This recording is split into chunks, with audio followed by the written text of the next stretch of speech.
निकल जाओ इस घर से, अभी और इसी वक्त।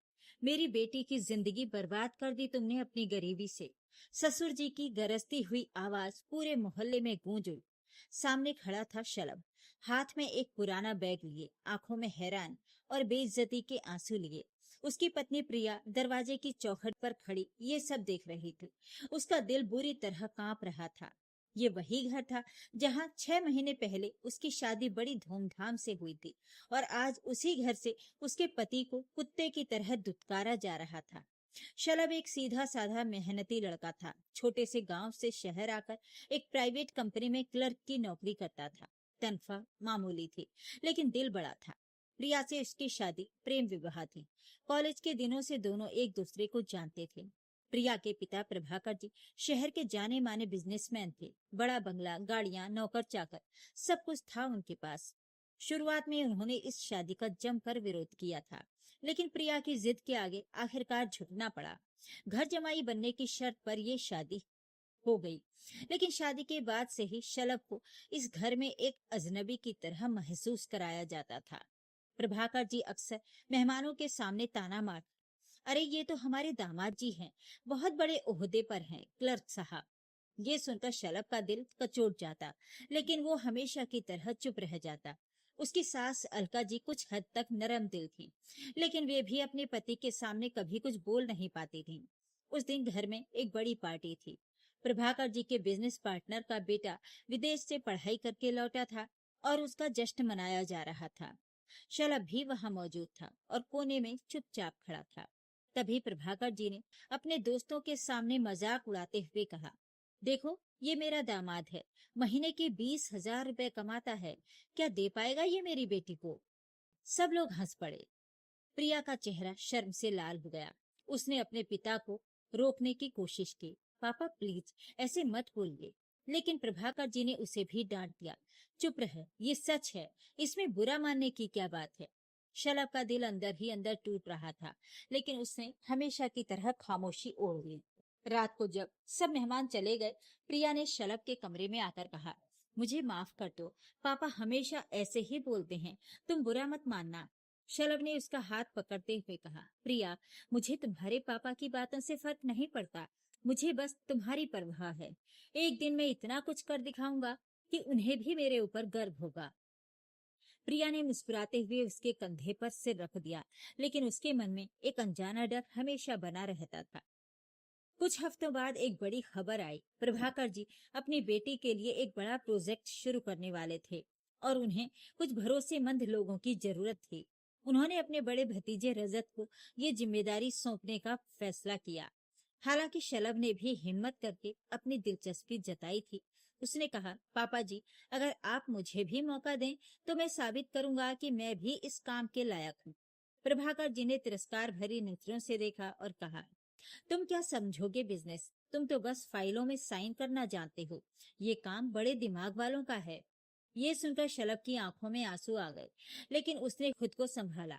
घर लौटकर उसने प्रिया से कुछ नहीं कहा, बस चुपचाप अपने कमरे में जाकर बैठ गया। प्रिया को शक हुआ। उसने पूछा, क्या हुआ, तुम इतने परेशान क्यों लग रहे हो? शलभ ने बात टालते हुए कहा, कुछ नहीं, बस ऑफिस का काम है, थोड़ा तनाव है। वो नहीं चाहता था कि प्रिया अपने पिता और पति के बीच फंसे, लेकिन असली तूफान अभी आना बाकी था। एक दिन प्रभाकर जी के बिजनेस में एक बड़ा घाटा हो गया। उनके पार्टनर ने धोखा दे दिया और करोड़ों रुपए लेकर फरार हो गया। पूरा घर सदमे में आ गया। प्रभाकर जी बुरी तरह टूट गए, लेकिन अपनी झूठी शान और गुस्से में उन्होंने इसका ठीकरा भी शलभ के सिर पर फोड़ना शुरू कर दिया। उन्होंने एक दिन गुस्से में चिल्लाते हुए कहा, ये सब तुम्हारी वजह से हुआ है। तुम्हारे घर में आने के बाद से हमारी किस्मत ही खराब हो गई है। तुम मनहूस हो, मेरी बेटी की जिंदगी में जहर घोल दिया तुमने। शलभ ये सुनकर सन्न रह गया। उसने धीरे से कहा, पापा जी, मेरा इस घाटे से क्या लेना देना, ये तो आपके पार्टनर की धोखाधड़ी है। लेकिन प्रभाकर जी गुस्से में कुछ भी सुनने को तैयार नहीं थे। उन्होंने कहा, बस बहुत हो गया, अब मुझसे और बर्दाश्त नहीं होता। तुम्हें इस घर में देखना, तुम अपनी औकात में रहते तो शायद ये सब नहीं होता।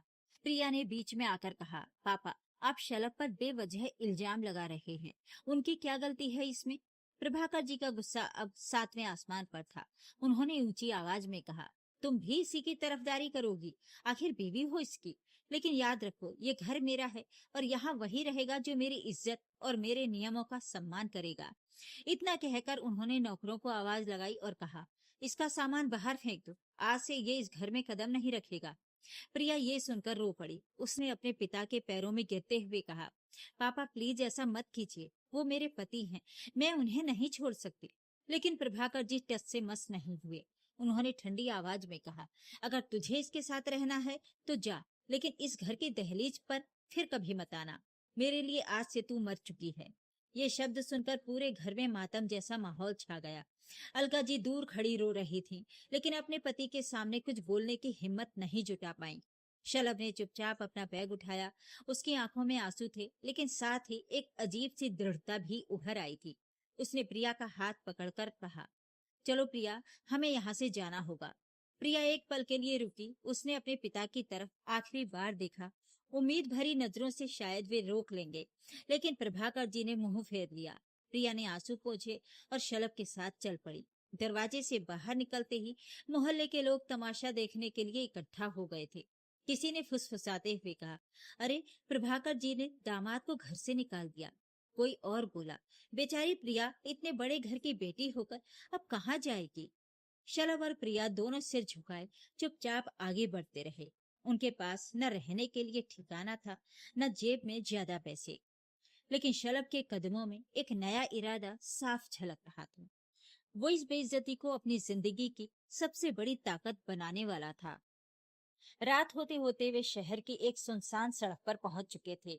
आसमान से बारिश की बूंदें गिरने लगी थी और उन्हें समझ नहीं आ रहा था कि आज रात वे सिर कहाँ छुपाएंगे। बारिश तेज होती जा रही थी। प्रिया और शलभ दोनों भीगते हुए सड़क किनारे एक बंद दुकान के छज्जे के नीचे खड़े हो गए।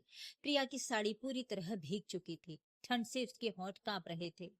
शलभ ने अपनी जैकेट उतारकर उसके कंधों पर डाल दी और कहा, मुझे माफ कर दो प्रिया, आज तुम्हें इस हाल में देखकर मुझे खुद पर बहुत गुस्सा आ रहा है।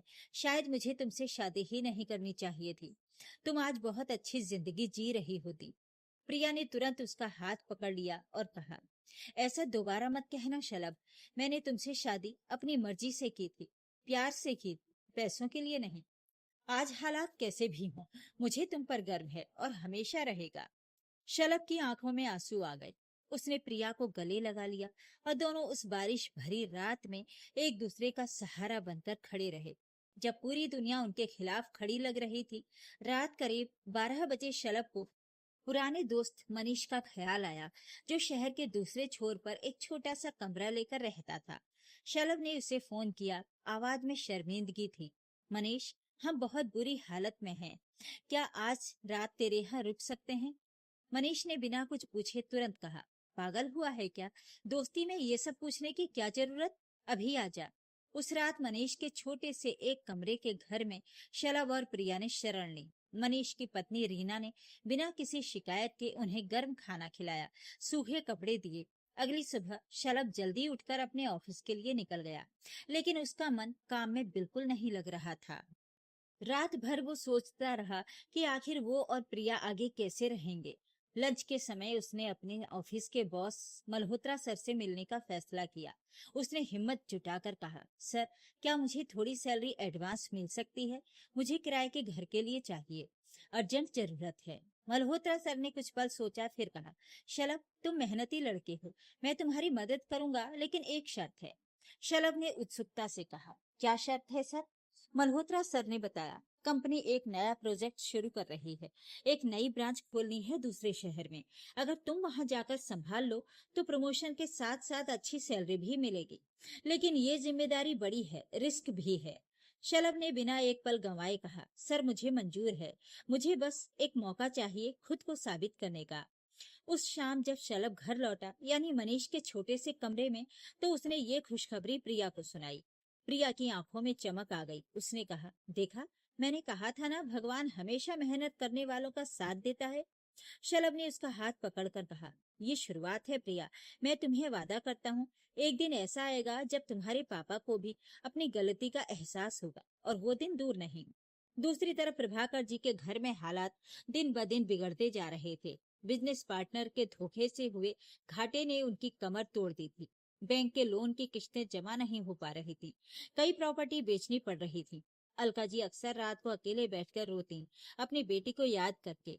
एक दिन उन्होंने हिम्मत करके प्रभाकर जी से कहा, कम से कम एक बार प्रिया को फोन तो कर लीजिए, पता तो चले वो ठीक है या नहीं। प्रभाकर जी ने गुस्से में जवाब दिया, मैंने कहा था ना, वो मेरे लिए मर चुकी है, दोबारा उसका नाम मत लेना इस घर में।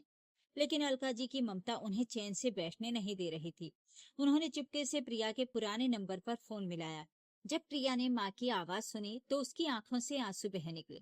माँ, आप कैसी हैं? मुझे आपकी बहुत याद आती है। अलका जी ने रोते हुए पूछा, बेटा तू ठीक तो है ना? खाना वाना मिल रहा है? कहाँ रह रही है तू? प्रिया ने हिम्मत जुटाकर कहा, माँ हम ठीक हैं, थोड़ी तकलीफ है, लेकिन शलभ बहुत मेहनत कर रहे हैं, जल्द ही सब ठीक हो जाएगा। अलका जी ने धीरे से कहा, बेटा अगर पैसों की जरूरत हो तो बता देना, मैं चुपके से कुछ इंतजाम कर दूंगी। लेकिन प्रिया ने तुरंत मना कर दिया, नहीं माँ, हमें आपकी दया नहीं चाहिए। शलभ कहते हैं कि हम अपनी मेहनत से आगे बढ़ेंगे, किसी की खैरात से नहीं। बस आप अपना ख्याल रखिएगा और पापा को बताइएगा मत कि आपने मुझसे बात की। ये सुनकर अलका जी का दिल और भारी हो गया, लेकिन उन्होंने बेटी की बात मान ली। कुछ हफ्तों बाद शलभ अपने नए प्रोजेक्ट के लिए दूसरे शहर रवाना हुआ। शुरुआत बेहद मुश्किल थी। नई जगह, नए लोग, कोई पहचान नहीं। उसे दिन रात मेहनत करनी पड़ती। कभी कभी खाना भी वक्त पर नहीं मिलता। प्रिया भी उसके साथ थी। उसने भी हार नहीं मानी। शहर के एक छोटे से स्कूल में उसने बच्चों को पढ़ाना शुरू कर दिया, ताकि घर के खर्चों में हाथ बटा सके। जो लड़की कभी नौकरों से घिरी रहती थी, अब खुद अपने हाथों से घर के हर काम में जुटी रहती। एक रात प्रिया ने शलभ से कहा, तुम्हें पता है, मुझे कभी अपने पापा के अमीर घर की याद नहीं आती, लेकिन कभी कभी माँ की बहुत याद आती है। शलभ ने उसे गले लगाते हुए कहा, एक दिन हम माँ से मिलेंगे, इज्जत के साथ, तुम्हारे पापा के सामने सिर उठाकर। प्रिया ने आंसू पोंछते हुए मुस्कुराने की कोशिश की। धीरे धीरे शलभ की मेहनत रंग लाने लगी।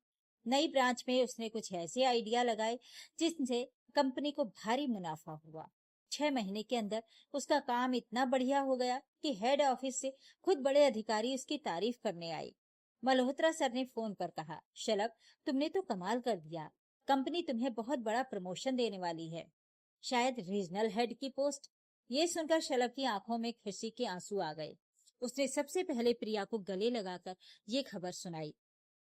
लेकिन ठीक उसी दौर में प्रभाकर जी की हालत और बिगड़ चुकी थी। उनका आखिरी बड़ा प्रोजेक्ट भी टूट गया। बैंक ने उनका बंगला जब्त करने का नोटिस भेज दिया।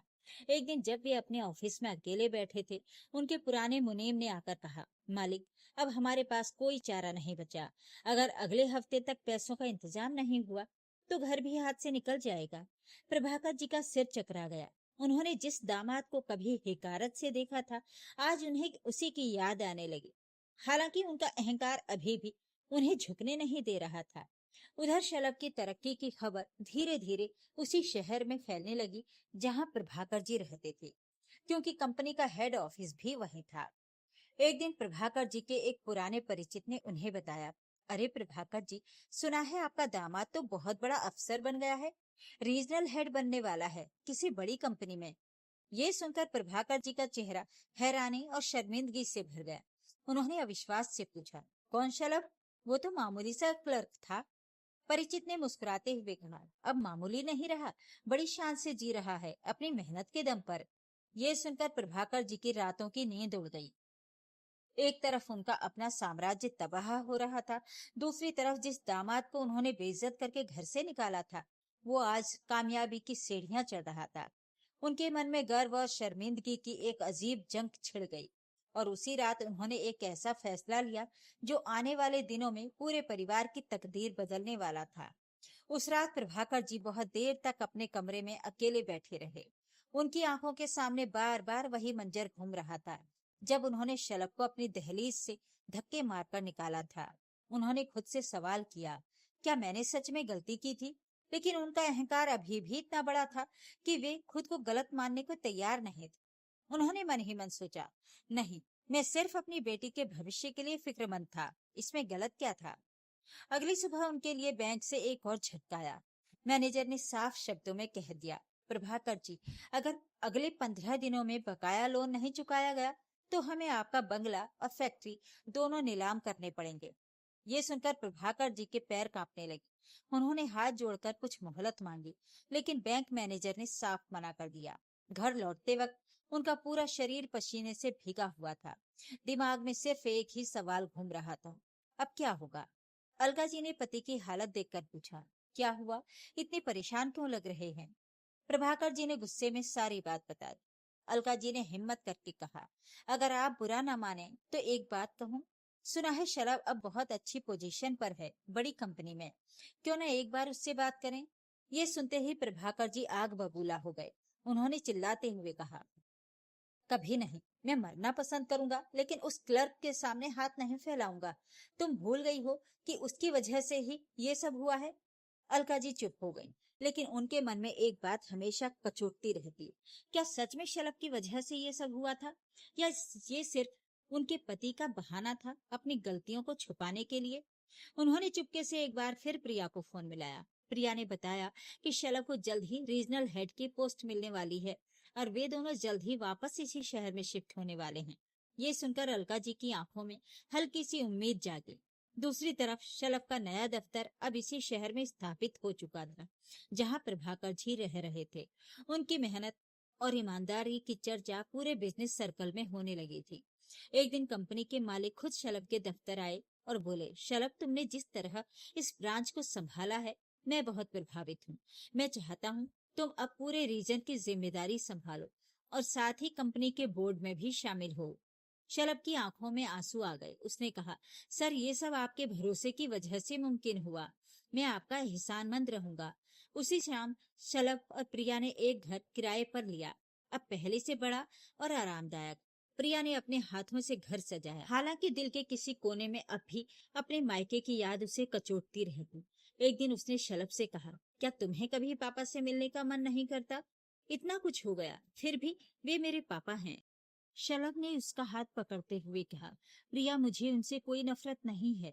जब सही वक्त आएगा हम जरूर मिलेंगे, लेकिन इज्जत के साथ, किसी की दया मांगकर नहीं। कुछ दिनों बाद शहर में एक बड़ा बिजनेस समिट आयोजित हुआ, जहां शहर के सारे बड़े उद्योगपति और कंपनियां शामिल होने थी। शलभ को भी अपनी कंपनी की तरफ से एक अहम भाषण देने के लिए बुलाया गया, क्योंकि उसने अपनी ब्रांच को शहर की सबसे मुनाफे वाली ब्रांच बना दिया था। ये खबर अखबारों में भी छपी। युवा अधिकारी शलभ शर्मा की अगुवाई में कंपनी ने रचा नया कीर्तिमान। ये खबर पढ़कर प्रभाकर जी के हाथ कांपने लगे। उन्हें यकीन नहीं हो रहा था कि ये वही शलभ है जिसे उन्होंने कभी हिकारत की नजर से देखा था। संयोग से उसी समिट में प्रभाकर जी को भी आमंत्रित किया गया था, क्योंकि वे अभी भी शहर के जाने माने बिजनेसमैन की सूची में गिने जाते थे। भले ही उनकी हालत अंदर से खोखली हो चुकी थी, वे बड़ी हिम्मत जुटाकर समिट में पहुंचे। कर्ज में डूबे होने के बावजूद ऊपर से शानो शौकत का दिखावा किए हुए। जैसे ही उन्होंने हॉल के अंदर कदम रखा, उनकी नजर मंच पर पड़ी, जहां शलभ अपने भाषण की तैयारी कर रहा था, सूट बूट में आत्मविश्वास से भरा हुआ। प्रभाकर जी को अपनी आंखों पर यकीन नहीं हो रहा था। उन्होंने पास खड़े एक परिचित से पूछा, ये वही शलभ है ना जो मेरा दामाद था? परिचित ने हैरानी से जवाब दिया, हाँ जी, यही तो है। आजकल शहर का सबसे उभरता हुआ बिजनेस लीडर माना जा रहा है। वैसे आपको पता नहीं क्या? प्रभाकर जी का सर शर्म से झुक गया। उन्होंने जल्दी से पीछे की सीट पर जाकर बैठने की कोशिश की, ताकि शलभ की नजर उन पर ना पड़े। लेकिन मंच से बोलते हुए शलभ की नजर अनायास ही हॉल में घूमी और उसकी नजर पीछे बैठे प्रभाकर जी की पर जाकर टिक गई। एक पल के लिए उसका दिल तेजी से धड़कने लगा। पुरानी यादें, पुराना दर्द, सब कुछ एक साथ उसकी आंखों के सामने घूम गया। लेकिन उसने खुद को संभाला और अपना भाषण जारी रखा। उसने कहा, आज मैं जहां खड़ा हूं वहां तक पहुंचने में मुझे बहुत सारी ठोकरें खानी पड़ी, बहुत बेइज्जती सहनी पड़ी, लेकिन मैंने कभी हार नहीं मानी। मैं मानता हूं कि इंसान की असली पहचान उसके पैसों से नहीं, उसकी मेहनत और ईमानदारी से होती है। ये शब्द सुनकर पूरा हॉल तालियों से गूंज उठा, लेकिन प्रभाकर जी का सर शर्म से और नीचे झुक गया। भाषण खत्म होने के बाद जब सब लोग शलभ को बधाई देने के लिए उमड़ पड़े, प्रभाकर जी चुपचाप उठकर हॉल से बाहर निकलने की कोशिश करने लगे। लेकिन तभी पीछे से एक आवाज आई, पापा जी रुकिए। ये शलभ की आवाज थी जो भीड़ को चीरते हुए उनकी तरफ बढ़ रहा था। प्रभाकर जी के पैर वहीं जम गए। उन्होंने पलटकर देखा, शलभ बिल्कुल उनके सामने खड़ा था। वही चेहरा, लेकिन अब आंखों में पहली जैसी लाचारी नहीं, बल्कि आत्मविश्वास और शालीनता थी। प्रभाकर जी को समझ नहीं आ रहा था कि वे क्या कहें। शर्म से उनकी जुबान लड़खड़ा रही थी। शलभ ने धीरे से कहा, पापा जी आप यहाँ? अच्छा लगा आपको देखकर। प्रिया भी यहीं शहर में है, आपको देखकर बहुत खुश होगी। ये सुनकर प्रभाकर जी की आंखों में आंसू आ गए, लेकिन उनका अहंकार अभी भी उन्हें पूरी तरह झुकने नहीं दे रहा था। उन्होंने हकलाते हुए कहा, मुझे मुझे जाना है, जरूरी काम है। इतना कहकर वे तेजी से बाहर निकल गए, लेकिन उनके दिल में एक तूफान उठ चुका था। कार में बैठते ही उनके हाथ कांपने लगे, आंखों से आंसू बहने लगे। उन्होंने खुद से पूछा, क्या मैंने अपनी बेटी और दामाद को खोकर सही किया? घर पहुंचते ही उन्होंने खुद को कमरे में बंद कर लिया और पहली बार उस रात प्रभाकर जी फूट फूट कर रोए, अकेले में, बिना किसी को दिखाए। लेकिन उन्हें नहीं पता था कि अगली सुबह उनकी जिंदगी में एक ऐसा मोड़ आने वाला था जो उनके सारे अहंकार को चकनाचूर कर देने वाला था। अगली सुबह प्रभाकर जी की नींद फोन की घंटी से खुली। ये उनके वकील का फोन था। आवाज में गंभीरता लिए हुए, प्रभाकर जी बुरी खबर है, बैंक ने आपकी फैक्ट्री की नीलामी की तारीख तय कर दी है। अगले हफ्ते सोमवार को अगर तब तक पैसों का इंतजाम नहीं हुआ तो सब कुछ हाथ से निकल जाएगा। ये सुनते ही प्रभाकर जी के हाथ से फोन छूट गया। उनकी सांसें तेज हो गईं, माथे से पसीना बहने लगा। अलका जी दौड़ कर आईं। क्या हुआ, इतने घबराए हुए क्यों हैं? प्रभाकर जी ने कांपती आवाज में सारी बात बताई। अलका जी का चेहरा भी सफेद पड़ गया, लेकिन उन्होंने हिम्मत जुटाकर कहा, अब तो किसी की मदद लेनी ही होगी, अपनी झूठी शान को त्याग कर। प्रभाकर जी ने गुस्से में कहा, किससे मदद मांगू? सारे रिश्तेदार और दोस्त मुंह मोड़ चुके हैं। जब तक पैसा था सब आसपास मंडराते थे, अब कोई फोन तक नहीं उठाता। अलका जी ने धीरे से लेकिन दृढ़ता से कहा, एक इंसान है जो शायद अब भी मदद करें, अगर आप उससे मांगने की हिम्मत जुटा पाए। प्रभाकर जी समझ गए कि अलका जी किसकी बात कर रही हैं। उन्होंने तुरंत इनकार करते हुए कहा, नहीं, कभी नहीं। मैं मर जाऊंगा लेकिन उस लड़के के सामने हाथ नहीं फैलाऊंगा जिसे मैंने अपने घर से धक्के मारकर निकाला था। अलका जी ने आंखों में आंसू भरकर कहा, तो फिर हम सड़क पर आ जाएंगे, यही चाहते हैं आप? अपनी झूठी इज्जत के लिए अपना घर, अपनी फैक्ट्री, सब कुछ गंवा देंगे। ये सुनकर प्रभाकर जी खामोश हो गए। उनके पास कोई जवाब नहीं था। पूरे दिन प्रभाकर जी इसी उधेड़ बुन में रहे। शाम को उनका पुराना मुनीम जगदीश आया और बोला, मालिक एक रास्ता है। शहर के सबसे बड़े इन्वेस्टर्स में से एक हैं जो नई कंपनियों में पैसा लगाते हैं। अगर वे आपकी मदद कर दें तो फैक्ट्री बच सकती है। प्रभाकर जी ने उत्सुकता से पूछा, कौन है वो इन्वेस्टर? जगदीश ने बताया, वही शलभ शर्मा जिनकी कंपनी अभी बहुत तरक्की कर रही है। सुना है वे नई पार्टनरशिप के लिए भी देख रहे हैं, छोटी मझोली फैक्ट्रियों में। ये नाम सुनते ही प्रभाकर जी का चेहरा फिर पीला पड़ गया। उन्होंने सिर हिलाते हुए कहा, नहीं, कोई और रास्ता ढूंढो। लेकिन जगदीश ने साफ कह दिया, मालिक माफ करना, लेकिन इतने कम समय में कोई और रास्ता नहीं है। आपको फैसला लेना ही होगा, चाहे वो कितना भी कड़वा क्यों ना हो। उस रात प्रभाकर जी सो नहीं पाए। बार बार उनकी आंखों के सामने अपनी बेटी का मासूम चेहरा घूमता रहा और साथ ही अपनी बर्बाद होती जिंदगी का डर भी। अगली सुबह अपने अहंकार और मजबूरी के बीच जूझते हुए प्रभाकर जी ने आखिरकार एक कठिन फैसला ले ही लिया। अगली सुबह अपने टूटे हुए अहंकार और लाचारी को समेटे प्रभाकर जी कांपते कदमों से शलभ के आलीशान दफ्तर पहुंचे, जहां सामने सोफे पर प्रिया को बैठा देख उनकी आंखों से पश्चाताप के आंसू छलक पड़े। अपने पिता को इस हाल में देखकर प्रिया दौड़कर उनसे लिपट गई। तभी शलभ कमरे में दाखिल हुआ और उसने आगे बढ़कर प्रभाकर जी का स्वागत किया। प्रभाकर जी को हकलाते और हाथ फैलाते देख शलभ ने उन्हें रोका और सम्मान से सोफे पर बिठाते हुए उनके हाथ में एक फाइल थमा दी। दरअसल शलभ को मुनीम जगदीश के जरिए बैंक की नीलामी और फैक्ट्री के संकट का पहले ही पता चल चुका था, इसलिए उसने अपनी कंपनी के बोर्ड से विशेष मंजूरी दिलाकर प्रभाकर जी की फैक्ट्री का सारा बकाया कर्ज खुद चुका दिया था और उसे अपनी कंपनी का मुख्य मैन्युफैक्चरिंग पार्टनर बना लिया था। शलभ ने मुस्कुराते हुए कहा, पापा जी, आपने मुझे उस दिन घर से नहीं, मेरी कमजोरियों से निकाला था। आज मैं जो कुछ भी हूँ, आपकी उसी चुनौती की वजह से हूँ। दामाद के इस बड़प्पन, सूझबूझ और निश्चल प्रेम ने प्रभाकर जी के अहंकार को हमेशा के लिए चकनाचूर कर दिया और उन्होंने रोते हुए शलभ को गले लगाकर कहा, मुझे माफ कर दो बेटा। असली गरीब तो मैं था जो पैसों के घमंड में रिश्तों की अमीरियत देख ही नहीं पाया। उस दिन एक पिता की झूठी शान की हार हुई थी और एक मेहनती दामाद के अटूट स्वाभिमान और संस्कार की जीत के साथ ये बिखरा हुआ परिवार हमेशा के लिए एक हो गया। ये कहानी दिल को छू लेने वाली और आज के समाज का एक कड़वा सच बयां करती है। पैसों की चमक में इंसान अक्सर रिश्तों की गर्माहट और इंसानियत की कीमत भूल जाता है। शलभ के स्वाभिमान और प्रभाकर जी के अहंकार के इस सफर से हमें कई गहरे जीवन पाठ सीखने को मिलते हैं। समय का चक्र हमेशा घूमता रहता है। आज जो अर्श पर है वो कल फर्श पर आ सकता है। इसलिए कभी भी अपनी सफलता या पैसों का घमंड नहीं करना चाहिए और किसी को छोटा नहीं समझना चाहिए।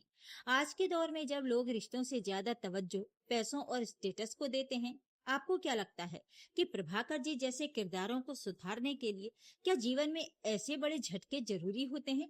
अपने विचार जरूर साझा करें। वीडियो को लाइक करें, शेयर करें और मेरे चैनल को सब्सक्राइब भी जरूर कर लीजिएगा। धन्यवाद।